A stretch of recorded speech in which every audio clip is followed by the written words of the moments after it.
Guys, this is Kim from My Feather Nest. Welcome back to my channel. So we are outside today because it is February 2nd and it is absolutely gorgeous out here. Like, it's just beautiful. So it's like one of those that you just cannot be inside. So we're just sitting out here and I decided to get a little crafty. And so I thought I would just share the crafting journey with you guys. I'm just gonna make a spring kind of wreath today for my front door. I say spring kind of because I will probably change this wreath out again in April, make it more Eastery. But this is what I'm doing. So this is kind of like an in-between. And so the colors that I'm gonna be using are kind of like, actually like muted oranges and a lot of greens and a little bit of like a cream white. And so let me show you, let me start out, and like I said, it's so sunny today. Sorry about any shadowing and stuff like that that's going on. But I'm gonna go ahead and show you what I picked up from Hobby Lobby to start creating this wreath. So the first thing was I picked up this floral container, and this was $12.99, and of course it was 50% off. And I love like hanging baskets. To me, it's more fun. And by the way, the little yipping that you hear in the background is my mom's little yippified Pomeranian. I'll get a little shot of her in just a second. But anyway, I love these types of baskets. I just think they're just, instead of just always doing a circular type of wreath, and this is just something that adds a little bit more interest. I love when they've got this natural, you know, binding or whatever going on them with this twigs and stuff like that. So this guy, and then what else I picked up from Hobby Lobby was, and you know, I don't have any really, when I am thinking about making a new wreath, and like I said, I used to do a lot of those deco mesh types of wreaths and stuff like that. And I still kind of like them, but and I've told you guys this before, I'm just more into like floral wreaths and stuff like that. But I always look, of course, for fillers, and these are some of the fillers that I'm gonna be using today, at least I think. We'll see when we start making it. Of course, everything I buy from Hobby Lobby, I always wait until it's 50% off because I do not like to pay full price. So these were only $1 a piece. And then I also always look, so fillers, like I said, and I got a couple different items for fillers, but I also look for dangly down frou-frou-y type of floral picks, because that is another thing that I like to do. I like my wreaths and my floral arrangements to definitely have more interest with things kind of hanging off of it, and so not everything is just super uniform. I don't like that. So I picked up these, and I just think these are so pretty. I only picked up one of them. Let's see, these were $14, 50% off, so $7 for one pick seems a little bit pricey.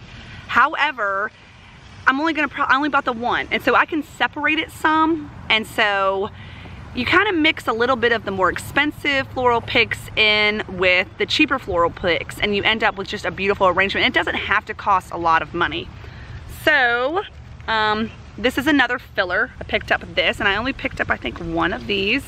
And another thing, with my greenery, I like to look for different shades of green. So this is kind of more of like a chartreusey type of a color, whereas these picks are more of like a foresty, well, not foresty, more like a grass green. And so I just think the combination of the different hues just adds interest as well to your arrangements. Okay, so another one of the kind of splashing over picks that I purchased was these guys, and I'm not sure if these are supposed to be like wisteria, some kind of green wisteria, I don't know, but I just really liked them. I liked that they, of course, were splashing over. And this was another one that was kind of expensive. Same thing, it was $7 after the 50% off. But I still overall felt like I'm, you know, not gonna make this too expensive. Let's see. Another filler that I purchased was just some lamb's ears. I love lamb's ears. I love the color that they provide. I love that they're, like I said, it's just a different texture, and that's always fun. So there's those. Another thing that I picked up for filler, and for when I say filler too, another thing that I look for is I always want to create some height in my floral arrangements, whether it be a tabletop floral arrangement or a wreath. And so I kind of picked up some of these. And have you guys seen the little papery type of floral picks that they have at Hobby Lobby? I'm really liking them. I have used them in numerous areas in my house, and I like them because they just, especially these little they're like almost like a little bud, and they just kind of spill over really nicely, and I really like the way that they end up looking. They're only $2 after the sale, so it's a very inexpensive way to add some height and add a lot of fill, especially like a spray of fill. So there's those. Okay, so that was it as far as what I purchased from Hobby Lobby for this floral arrangement. I did go to Michael's after Christmas, and they had all of their floral stems, of course, were like on sale. So that's another thing. Be on the lookout after the season for what you can purchase on clearance, because just because you think, well, they're not gonna have anything that I can use until the next Christmas, that is not true. You can find all kinds of different floral stems that you can use in all your different seasons if you're careful and you look.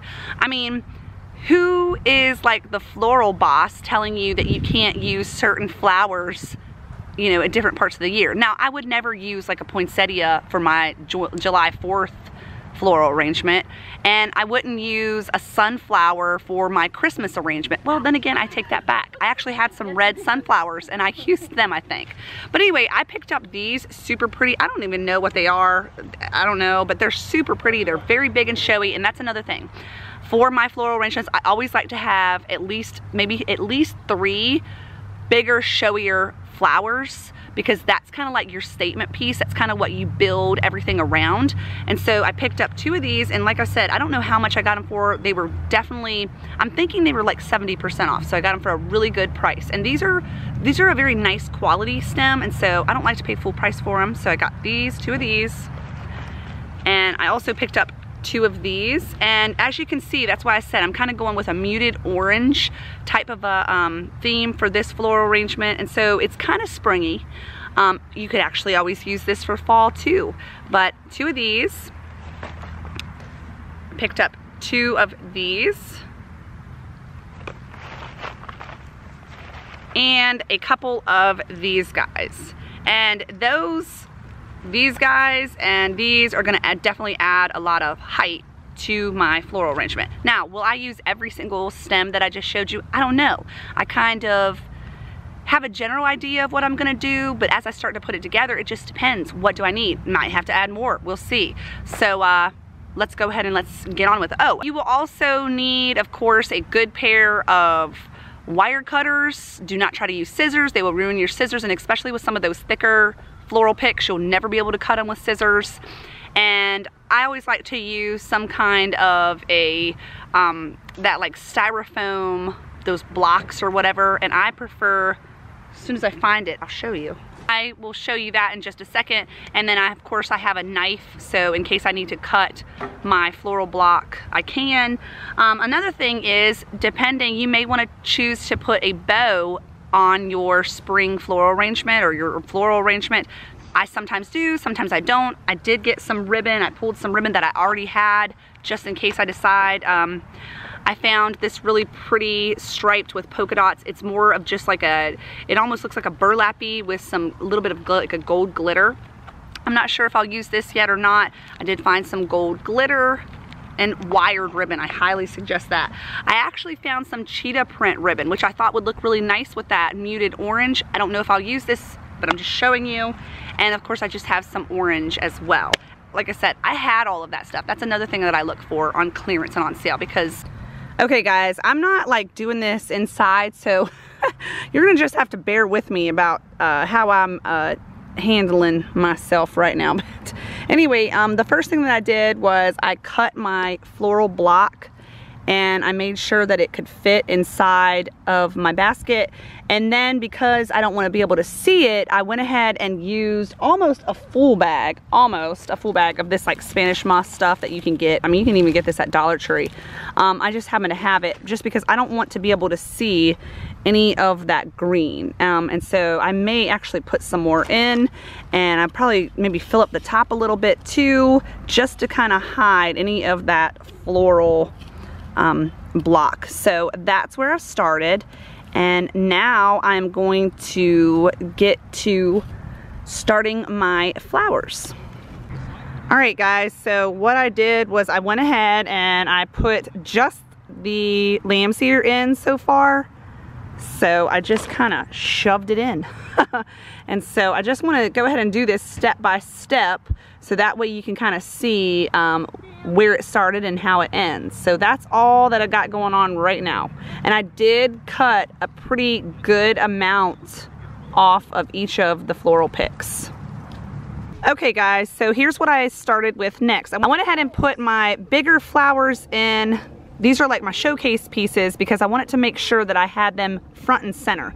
So I put 2 of these guys in and just 1 of the bigger orange flowers, and that's probably all I'm gonna end up using as far as the big flowers. I'm not gonna use the other. Remember, I bought 2 of these. I'm definitely not gonna use that. I think it's good to do things in odd numbers. And so I have 3 in this basket, and I think that is just plenty big enough. So now I'm gonna start working on putting some of the height pieces in and some danglies down in here, and I will make sure I show you guys each step of the way. Okay guys, so I didn't show you each and every single thing that I just did, but I wanted to show you that I went ahead and put some of those height pieces in, these guys, and I only did 1 of these berry type of things because I just think more than 1 is gonna be too much. So I did use both of these. I put the berry things in and these little green filler pieces, and then this chartreusey looking kind of like a fern piece. I know it's kind of hard to see, but like I said, it's just too beautiful to be inside, but I also wanted to show you guys this. So, all right, so now what I'm gonna start working on is I'm going to start placing my draping pieces over. I think I've got really good height on this wreath, and so I'm gonna start filling up some of this area kind of in here. I do have this flower off-centered right now because I'm thinking I'm gonna make a splash. I may even decide to put a bow right here. So that's why I have this flower off-centered. And you know what? Another thing, don't feel like you have to be so perfect that everything has to be symmetrical. Like if whatever's on this side has to be on this side. You kind of make it a little bit of, you know, as long as you have the same, kind of like the same amount on each side, I don't think it matters if you have exactly the same types of flowers, because it's not supposed to be 100% perfect. I just think it looks prettier actually when it's not, you know, all symmetrical and stuff like that. So let's move on. Okay, so I just wanted to let you know really quickly what I did with these hanging down pieces, for lack of better words. I went ahead and separated them all. I think it's just gonna be way easier to work with if you just kind of individualize them. And so if you can see, I know it's kind of shadowy, but I put the majority of the white type of like looking ones right here, and then I did throw some over here on this side too. So now I'm gonna work on these. So I don't know if I'll probably will never be able to do this one-handed, but kind of get an idea. So that one, and then I'm gonna throw some more in there. And like I said, I'm pretty sure I'm gonna put a bow right here. So let's see. Okay guys, so I decided to make this loopy bow, and if you are interested in a tutorial for that, I'm going to link Arlynn from Arlynn's Country Craft Corner in my description box. She, of course, I love her. She is one of my favorite YouTubers, but she has a lot of bow making tutorial videos on her channel, and so I kind of follow her. I kind of tweak it a little bit to, you know, make it my own as well. But I'm not gonna give you a tutorial. She's already got it covered. She's awesome. So anyway, so what I'm gonna do now is I'm going to attach the bow right here where I told you guys. I'm gonna see how that looks. I don't know if I'm gonna put any tails on the bow, but I'm almost done. And then of course I will hang it and we will see the very finished piece. Okay guys, so here is the final result. I absolutely love this wreath. Oh my gosh, I think the added cheetah ribbon that I use just gives it that little touch of quirkiness.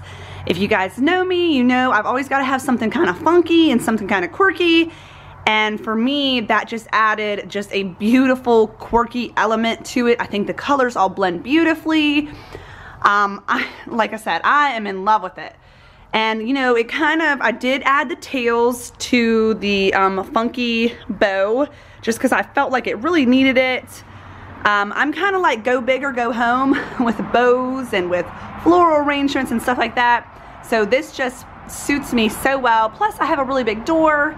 So like I said, it suits it so well. You can't really see the basket container a whole lot, but that's okay because you've got that, just that the little peep, and that's absolutely fine.